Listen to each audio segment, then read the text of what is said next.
Mas a pessoa, naquilo que a gente vê que é básico, né, do direito de qualquer um expor a sua visão sobre as coisas, eu acho que tá de boa. Nem ninguém tem nenhuma pergunta nem nada, né? Então eu vou botar alguns pontos aqui, né? Pontos curiosos para mim. Eu estou tentando deixar vocês falarem, vocês não querem falar, então alguns pontos curiosos para mim, né? Dessa questão de banhos, né?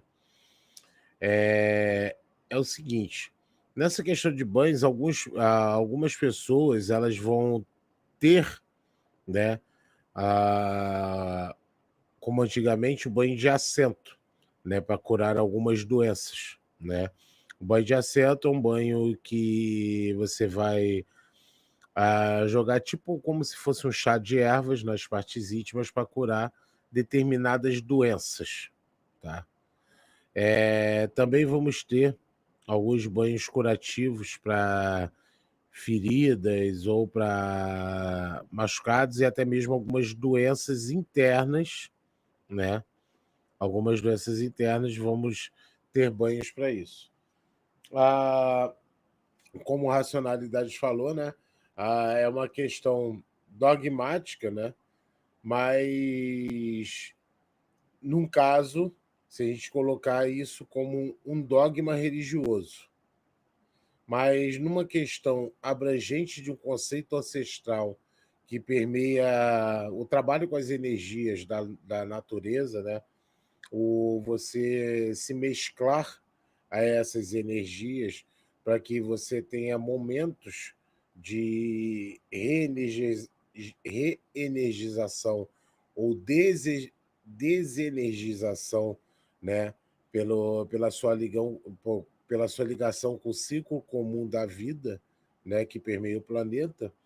Eu acho que determinados banhos com determinadas ervas, elas podem servir de, de forma curativa e até mesmo de forma que até mesmo o aroma que elas trazem em sua conjunção com a água, trazer paz e tranquilidade para aqueles que sentem o cheiro daquela erva, né, macerada ou triturada ou feito chá na água.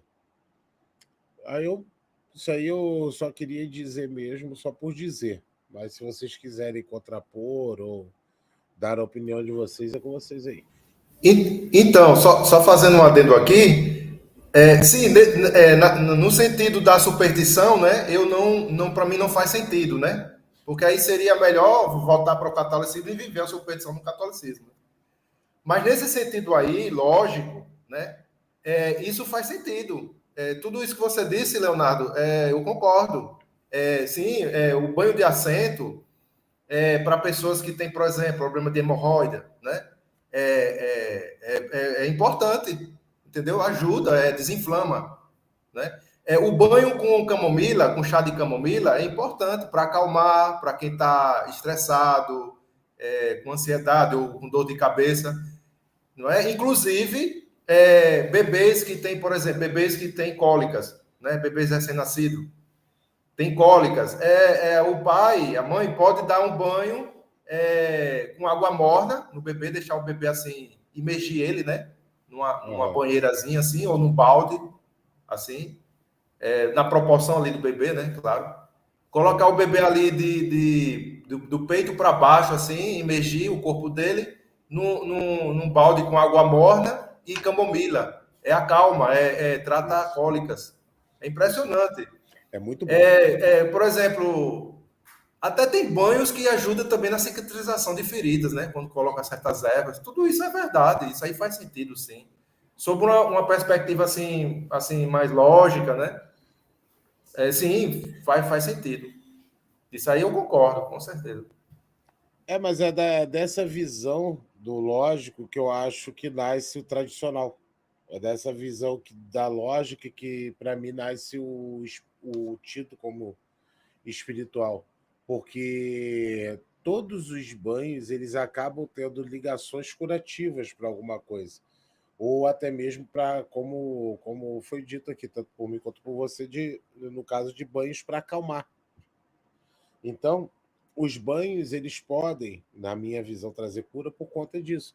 Porque, além de uma situação lógica, né, na situação não dogmática, não estou colocando dogma de religião nenhuma, tá? Nem de Umbanda, Candomblé, ou qualquer tipo de espiritismo, ou qualquer coisa, ok? Já vai, Grande Morelli? Ué?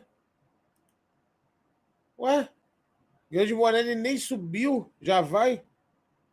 Valeu, Grande Morelli, diretor-presidente da live. Valeu pela presença, meu querido. Aí,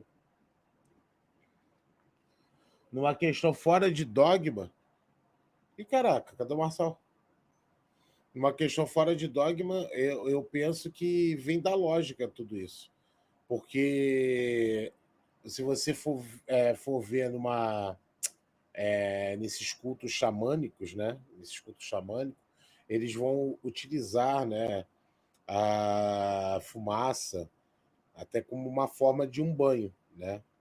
Vai utilizar fumaça pelo seu corpo e normalmente as ervas que estão ali no queimando são ervas que a sua essência vai trazer determinadas sensações ou até mesmo quando inaladas elas vão trabalhar determinadas funções do teu corpo. Então, alguns... Eu não sei se as pessoas vão conhecer a palavra que eu vou falar agora, que é o emplasto de ervas, né? Você faz aquele emplasto, coloca em feridas ou em machucados, etc., né? Não sei se as pessoas vão entender esse termo, mas... Esses emplastos, eles são basicamente banhos, só que um pouco mais secos, né? Que você vai ali, faz o emplasto de ervas, coloca ali no determinado local que você está precisando. Nós vamos ter banhos aí que as pessoas vão falar, é banho contra espíritos, né? É banho contra espíritos. Mas quando você vai ver esse banho, ele ou te tranquiliza, ou ele te agita um pouco, ou ele te deixa mais alerta. Esse banho, ele faz alguma modificação no seu corpo, que estaria ligado mais ou menos ao que as pessoas comumente vão ligar à questão vibracional, né? Tô entendendo. Faz sentido isso que você está dizendo. Agora eu tô entendendo, tô pegando já. A ficha tá caindo mais. Tô entendendo, Leonardo. Realmente, certos banhos acalma, né? Assim, proporciona um estado de ânimo melhor, não é? Então, assim, e o que algumas culturas, né? Antigas, né? Que você foi citando aí na sua explicação, chamou de espantar os maus espíritos. Sim, ou seja, faz a gente melhorar o estado de ânimo, né? O pensamento, né? Se afastar de pensamentos, né? Assim, de desânimo, né? Depressivos, pensamentos de contrariedade, né? E etc. De perturbação, assim, de não poder dormir, né? Algo assim, tipo uma ansiedade. Sim, faz sentido. É que talvez essas culturas, né, essas civilizações, esses antigos, eles usaram outra forma de expressar isso, chamaram de espíritos, os maus espíritos. Sim, nesse sentido faz sentido. Agora, o que para mim não faz sentido, assim, para a racionalidade, é tipo assim, porque eu tinha pessoa na minha família que tomava banho de flores, de rosas, para atrair coisas boas, riqueza, prosperidade, dinheiro, essas coisas assim.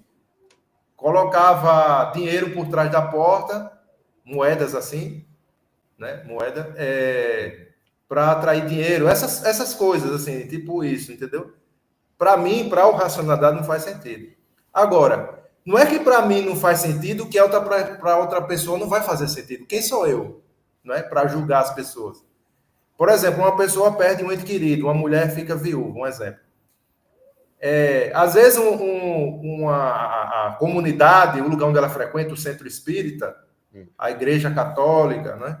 Ou uma igreja evangélica, ou um centro de Umbanda ali, vai dar a ela uma esperança, um melhor estado de ânimo, que a psicoterapia não vai dar no psicólogo.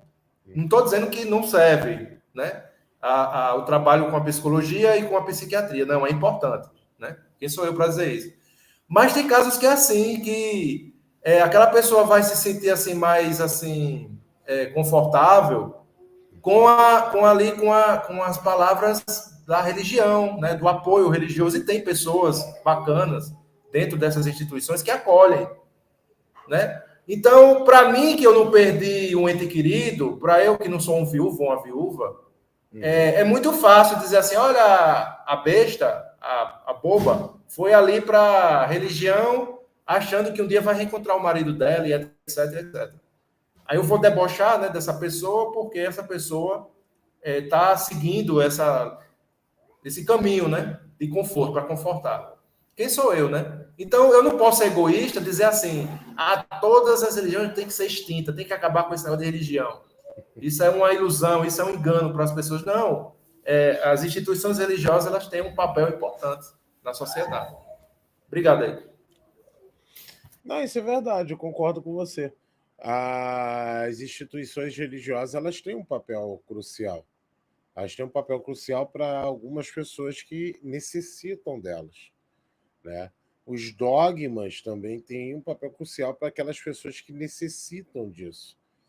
Agora, para as pessoas que já se libertaram de dogmas, né? Para aquelas que já deixaram de lado a questão dogmática, né? E conseguem lidar com a sua vida sem seguir dogmas, isso é muito bom. Quanto para elas não vão precisar de religião. Quanto a questão de moeda atrás da porta, essas coisas assim, né? Eu tenho uma visão bem aberta sobre isso. Que a minha visão ela é baseada no seguinte. Essa caneta, por exemplo, que eu estou aqui na minha mão, tá? Ela vai ter um poder de escrever.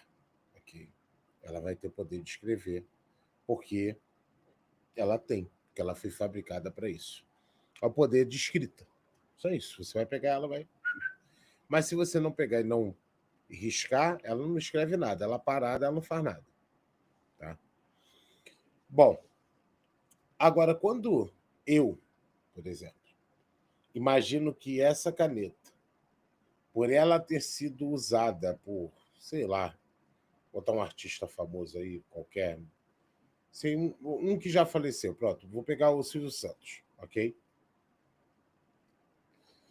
Suponhamos que essa caneta foi utilizada pelo Silvio Santos, eu guardo ela como uma lembrança do Silvio, tá? Guardo ela como uma lembrança do Silvio. Aí, para mim, ela carrega um pedaço do Silvio Santos. Ela não é um pedaço do Silvio Santos, mas para mim, num valor afetivo, no valor que eu imagino, no valor que eu tenho, ela é um pedaço do Silvio Santos. O que ela se torna? Ela aqui ela vai se tornar uma âncora. Ela aqui ela vai se tornar uma âncora. Uma âncora de quê, Leonardo? Uma âncora que, a partir do momento que você precisa de algo, para você lembrar de algo, de alguma outra coisa, esse algo te torna a âncora que te prende a isso. O que faz você ter um dogma próprio. Você tem o seu próprio dogma, que é eu vou colocar essa moeda atrás da porta e a riqueza virá, por exemplo. Ou vou tomar um banho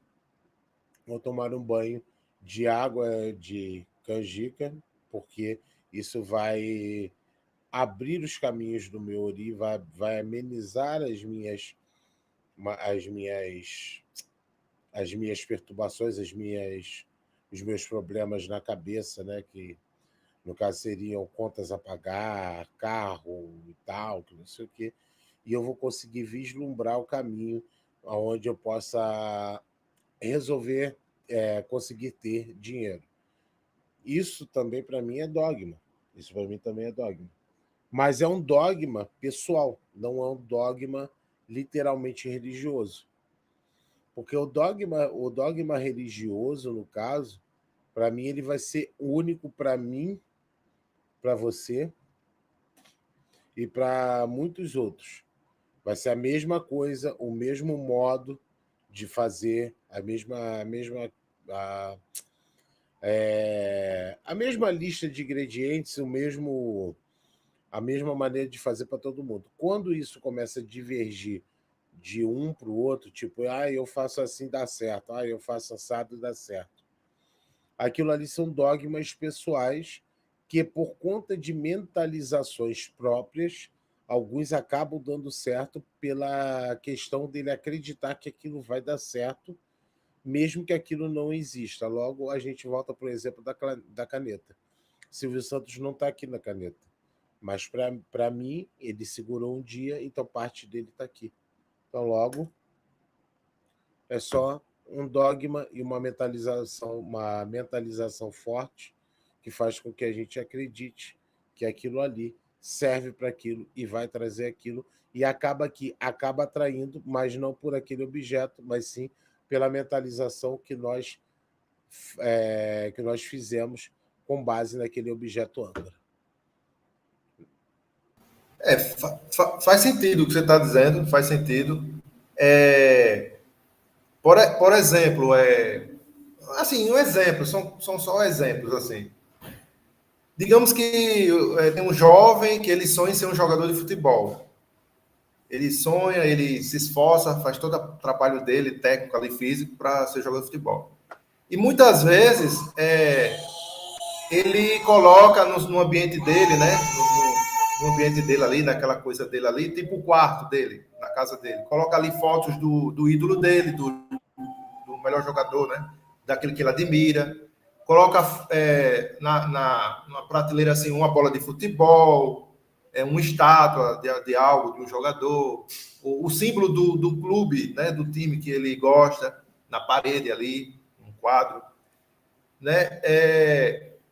Para dar forças, né? Para inspirar, para dar motivação, para manter o psicológico dele assim firme, forte, né? Com ânimo, né? Com coragem, com disposição. Então, nesse sentido, sim, isso é verdade, isso é fato, né? Certas coisas, práticas humanas, influenciam no nosso psicológico, na nossa mente, ou seja, no nosso espírito, né? No nosso lado espiritual. Isso aí faz sentido, faz total sentido. É mais ou menos isso que você quis dizer, Leonardo? É mais ou menos por aí. Mais ou menos não, tá basicamente dentro do que eu falei mesmo, é isso aí mesmo. Porque esse pensamento, ele ajuda até mesmo com que eu analise melhor como funciona essas questões espirituais baseando no mundo físico, porque para que as pessoas entendam, eu preciso explicar essas coisas dentro do parâmetro físico. Porque se eu pegar para poder explicar de um outro parâmetro fora do mundo físico, ninguém vai entender. Isso é um praxe. Da mesma forma que você também tenta explicar suas coisas dentro do parâmetro do mundo físico. Porque se você tendenciar para explicar por um outro lado, pelo mundo que você conhece ou pelo mundo que você entendeu que existe, logo você não vai conseguir explicar para ninguém, ninguém vai conseguir se deparar. Então, tipo, para mim é um parâmetro muito mais fácil de ser legível para as pessoas. Tô entendendo. Tô entendendo, Leonardo, eu compreendo perfeitamente. Leonardo, eu gostaria de agradecer o espaço, a participação. Eu vi o tema da live, aí eu vim aqui só para dar assim, a minha participação, né? Meu ponto de vista, minha opinião. E eu vou pedir licença, tá bom? Não, sim, eu tô escutando o seu neném chorar pra caramba, não vai lá dar tempo. Não, por questão isso? Particular mesmo, é só por isso. Mas não, outro dia eu venho. Obrigado, viu, Leonardo? Foi uma satisfação. Qualquer coisa, estamos aí. Quando quiser vir, é bem-vindo, tá? Obrigado pela Leonardo. presença. Um abraço a todos aí, ao Fredson e o pessoal que está no chat. Tchau. Valeu, tchau, tchau. Pastor Fredson, algum ponto para colocar? Rapaz, sobre isso aí, O problema é que a gente tem que saber até onde dogma e doutrina se distanciam, né? Porque muitas das vezes, quando a gente fala em dogma, a gente pensa, associa assim, um pensamento absoluto, ou seja, a ideia de verdade absoluta, né? Uhum. Mas será que o dogma não é uma unidade da doutrina? Uma unidade? Será que a doutrina não é um conjunto de dogmas? Porque a doutrina, ela é utilizada em todos os locais. Ela é utilizada nas Forças Armadas, ela é utilizada na política, todos os partidos têm suas doutrinas, né? Ela é utilizada na filosofia, ela é utilizada no direito. Meu amigo, tudo que se faz no direito, jurisprudência, leis que são criadas, tudo partem de doutrinas. Sim. O que são doutrinas? São crenças, elas podem ser crenças sociais, crenças políticas, crenças jurídicas, né? Agora, não se pode confundir doutrina, eu acho que com ciência estrito sensu, né? Peraí, não pode se confundir doutrina com o que não deu pra com ciência estrito sensu, por exemplo, na perspectiva das ciências da natureza. Okay. Porque quando a gente fala para a ciência, ainda tem outro problema, porque nas humanas tem ciência também, né?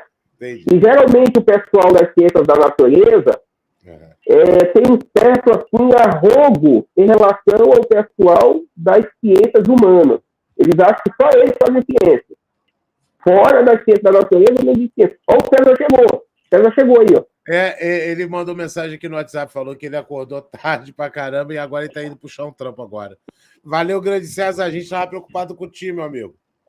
Bom trabalho lá pra você, meu amigo. Quando ele chegar lá no serviço de lá, ele se conecta. Mas aí pode continuar, pastor. Pois é, entendeu? Essa é a questão, pô. A doutrina está em todo lugar, pô. E quando a gente fala de doutrina, parece assim que doutrina só se usa ali em religião. Não, cara, direito é pura doutrina, cara. Pura doutrina. Né? E o dogma? Política, filosofia. Existe doutrina na sociologia. E vários ramos, cara. Doutrina é um ensinamento também. Não é só um conjunto de dogmas. Doutrinar alguém é ensinar, né, um conjunto de dogmas, de crenças políticas. Ou você acha que a política pode ser feita fora da crença? Não tem como fazer política fora da crença. Não. Né? Certo. Não tem como fazer política fora da crença. Não tem como fazer filosofia fora da crença. Não se pode confundir com uma crença mitológica, uma crença no transcendental, que é outra coisa, né? Mas não deixa de ter mito na doutrina. Só que não é aquele mito transcendental, né? Não é aquele mito do idealismo platônico, que coloca, por exemplo, a realidade como uma sombra de um mundo ideal. Ou seja, se um objeto existe aqui nessa realidade, esse objeto é a imagem do verdadeiro objeto que está no topos Urano. No topos Urano, que em grego quer dizer, né, no lugar de Uranos. Né? Esse termo não conhecia. É que nem o cristianismo. É o termo em grego isso aí. Agora, é que nem o seguinte, é que nem a própria racionalidade, o racionalismo. Porque a religião não é racional. Tá, se dizer que o judaísmo não é racional, o cristianismo é racional, o islamismo é... Claro que são racionais. Claro que são. Eles são chamados de racionalistas no século XVII, os cristãos. Eles são chamados de racionalistas. Está na história, são chamados de racionalistas. Né? Agora, que tipo de racionalismo que eles utilizam? Porque o racionalismo ele não é o único. Ele não é o único. O racionalismo ele se desmembra. Né? Essa doutrina racionalista ela se desmembra em vários braços.